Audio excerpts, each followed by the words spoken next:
जय हिंद दोस्तों, स्वागत है आपके अपने YouTube चैनल ज्ञान वर्षा में। दोस्तों, कहते हैं कि कुछ ऐसा करो कि आपका नाम हो जाए, कुछ ऐसा करो कि आपका नाम हो जाए, इस दुनिया में आपका एक अलग पहचान हो जाए, एक अलग पहचान हो जाए। तो आइए हम लोग भी, हम और आप एक साथ मिल करके एक पहचान बनाते हैं और किताबों के साथ दिन रात युद्ध करते हैं। तो आइए दोस्तों, हम वीडियो को स्टार्ट करते हैं।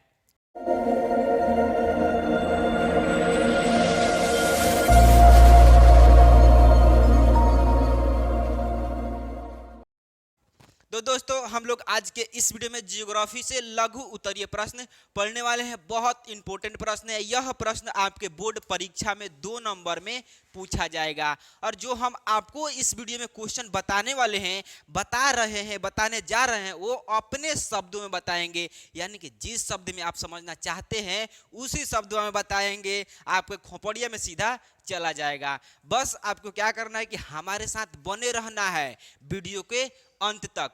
तो आप वीडियो को अंत तक बने रहिए और हम सबसे पहले नोट कर लेते हैं, उसके बाद आपको समझाते हैं, दिखलाते हैं।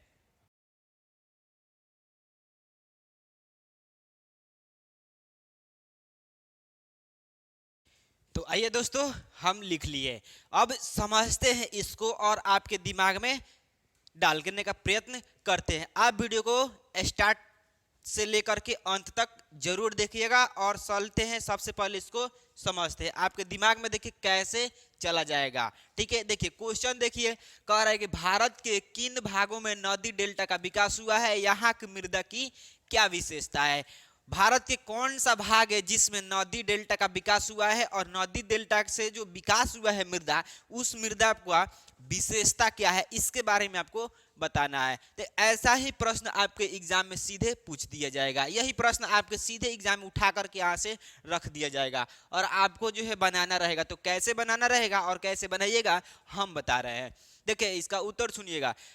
पूर्वी तटीय मैदान, ठीक है, विशेषकर महानदी, गोदावरी, कृष्ण, कावेरी नदियों से नदी डेल्टा का विकास हुआ है। देखिए हम आपको बताए हैं, पिछला जब क्लास आप किए हैं तो आपको पता है। ठीक है, जलोढ़ मृदा क्या होता है, जलोढ़ मृदा किसे कहते हैं, तो जो नदी द्वारा बहाकर लाए गए जो मिट्टी होता है उसको जलोढ़ मृदा कहते हैं। ठीक है, और उस मृदा में काफी उपज शक्ति होता है, उसमें अच्छा खासा फसल भी होता है।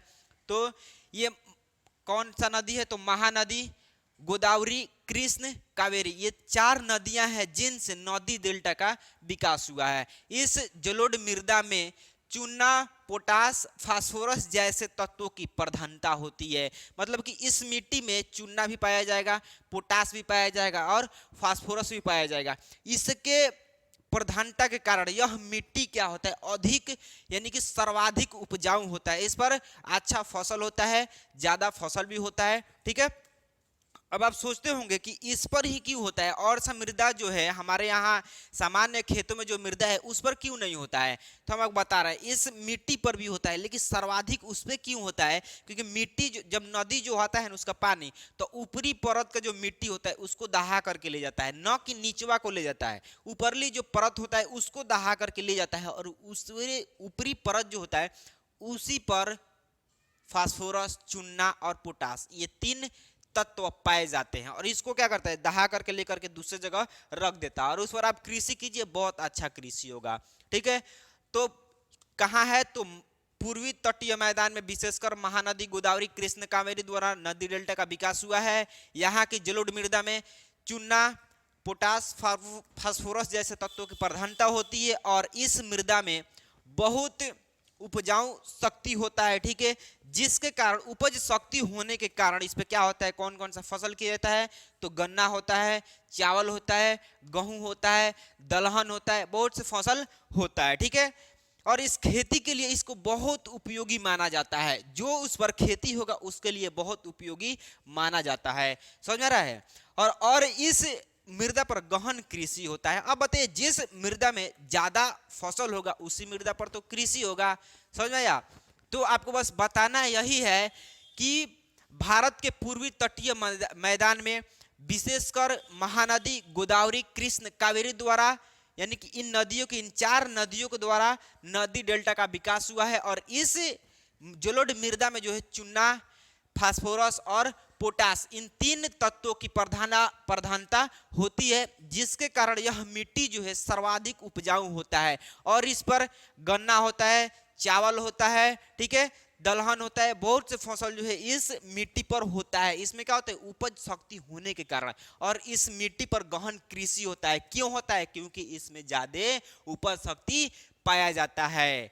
ठीक है, और यदि किसी भी प्रकार के दिक्कत हो तो आप चैट सेक्शन में जरूर बताइएगा मेरे दोस्त। ठीक है, और हम चलते हैं अगले नेक्स्ट प्रश्न पे। नेक्स्ट प्रश्न बहुत आसान है, समझिएगा। तो चलिए दोस्तों, हम इसको नोट कर लिए और समझते हैं इसे। समझिएगा अपने भाषा में, आपके दिमाग में चला जाएगा, रटने की कोई ज़रूरत नहीं है। और चैनल पे नए आए हैं तो पहले चैनल को सब्सक्राइब करना मत भूलिएगा और वीडियो को लाइक जरूर कर दीजिएगा। सबसे पहले समझते हैं। देखिए, कहता है कि बहुउद्देशीय परियोजना से आप क्या समझते हैं? बहुउद्देशीय परियोजना से आप क्या समझते हैं? तो बहुउद्देशीय परियोजना कहने का मतलब कि वैसा परियोजना जिसके द्वारा एक साथ कई सारे कार्य किए जाता है, उसको बोलते हैं बहुउद्देशीय परियोजना। तो बहुउद्देशीय परियोजना किसे कहते हैं? तो वैसा परियोजना जिसके द्वारा एक साथ कई सारा कार्य संपादित किया जाता है, मतलब कि कई सारा कार्य किया जाता है। जैसे क्या होता है, सिंचाई होता है, कृषि करना, सिंचाई करना, मत्स्य पालन, विद्युत उत्पादन इत्यादि बहुत सारा कार्य है जो एक साथ बहुत से कार्यों को संपादित किया जाता है, उसे कहते हैं बहुउद्देशीय परियोजना। बताइए, आपके दिमाग में चला गया? बहुत इजी प्रश्न है, 2 प्रश्न देखें। ठीक है, पहला प्रश्न में तो किसी प्रकार की दिक्कत नहीं होगा और इस प्रश्न में भी आपको किसी प्रकार की दिक्कत नहीं होगा। यदि दिक्कत हो रहा है तो आप कमेंट में जरूर बताइएगा। ठीक है, बहुउद्देशीय परियोजना कहने का मतलब वही है कि बस एक साथ बहुत से कार्यों को किया जाता है, उसको कहते हैं बहुउद्देशीय परियोजना। ठीक है दोस्तों, तो आज के लिए इतना ही और मिलेंगे अगले नेक्स्ट वीडियो में। तब तक के लिए बाय, जय हिंद।